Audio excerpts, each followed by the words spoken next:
कि अगले ही साल देश के 21 शहर, जिसमें दिल्ली, हैदराबाद आदि भी शामिल हैं, वहां ग्राउंड वाटर पूरी तरह से गायब हो जाएगा, जिसका असर करीब 10 करोड़ लोगों पर पड़ेगा।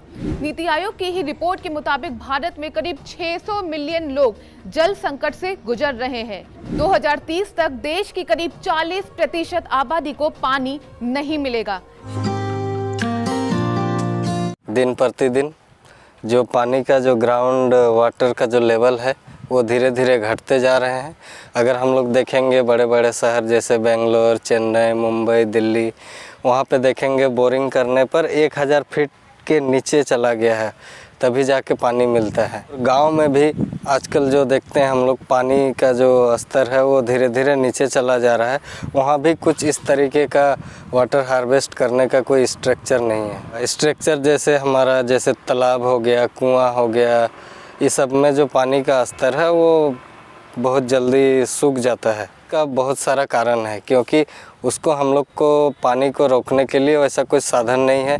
जैसे जो हमारा रेन वाटर होता है वो सीधा पानी होने के बाद ड्रेनेज के थ्रू, नदी के सहारे सीधा समुद्र में चला जाता है। तो हम लोग इस मॉडल के थ्रू समझेंगे किस तरीके से हम लोग जो पानी को रोकेंगे और ग्राउंड वाटर को कैसे रिचार्ज करेंगे। जनरली हमारे देश में जो लैंड का टोपोग्राफी है वो इस तरीके से होता है। जैसे ये है अपलैंड है।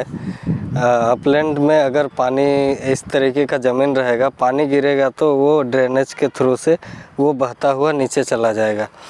अगर हमको वाटर को कंजर्व करना है, रिचार्ज करना है, तो उसके लिए हम लोग को जो अपलैंड है उसमें कंटूर ट्रेंच बनाना पड़ेगा और उसके सामने सामने कुछ प्लांटेशन करना पड़ेगा, जिसकी मदद से जो पानी गिरता है वो धीरे धीरे होके जाएगा, जिससे ग्राउंड वाटर रिचार्ज हो सकता है।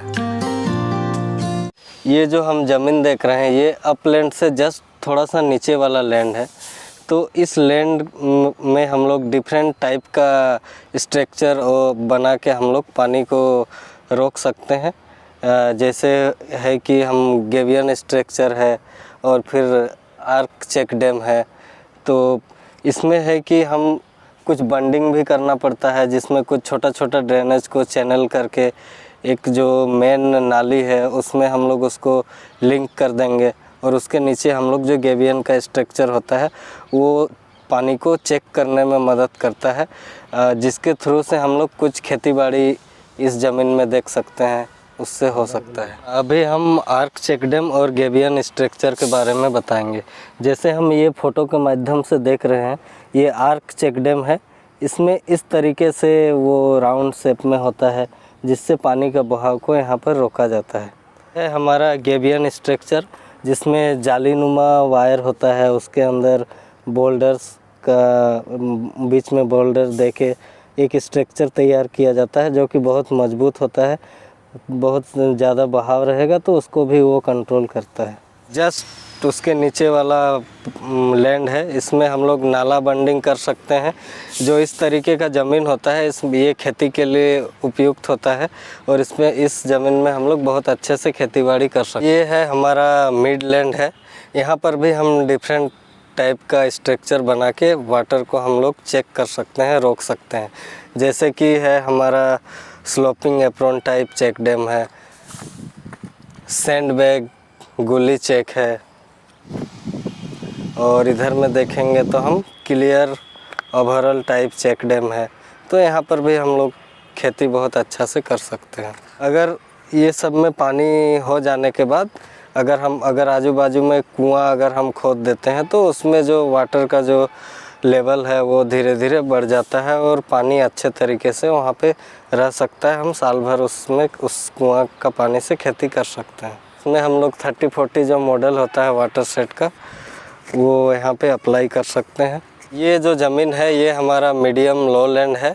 यहाँ पर भी हम लोग डिफरेंट टाइप का वाटर स्ट्रक्चर बना सकते हैं। जैसे हमारा वेंटेड चेक डैम है, फार्म पॉन्ड है, करके हम पानी को यहाँ पे रोक सकते हैं।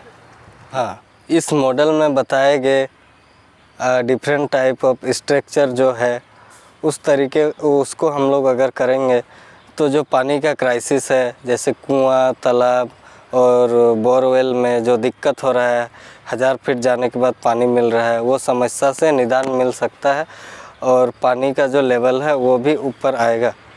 इस वीडियो के माध्यम से अगर आपको कुछ जानकारी दे पाया हूँ तो इस वीडियो को लाइक करिए, सब्सक्राइब करिए।